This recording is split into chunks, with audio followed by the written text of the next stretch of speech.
Welcome.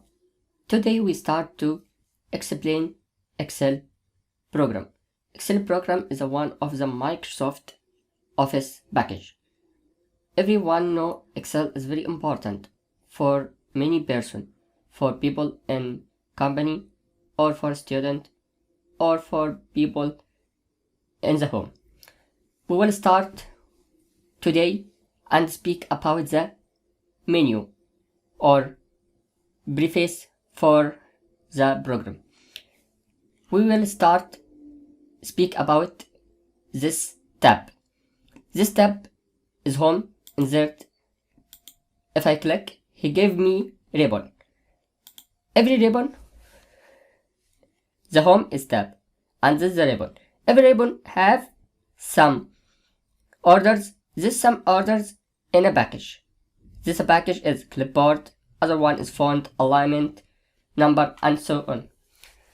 So if you need to make anything like insert, like here we will speak about charts, I go to insert and after this go to chart and select what you need like this.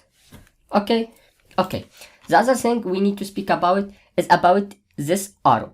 This arrow is give you more features. If we speak about this one and this speak about font, if I click here, this means this will be two more things, features about the font. Okay, number, align, font, border, and so on.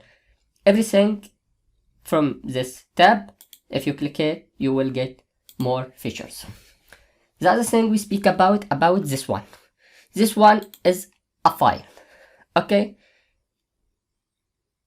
If I click here, I can make a new or open, save and save as and print. Okay. Thank you, and we will continue in the other video. Thank you.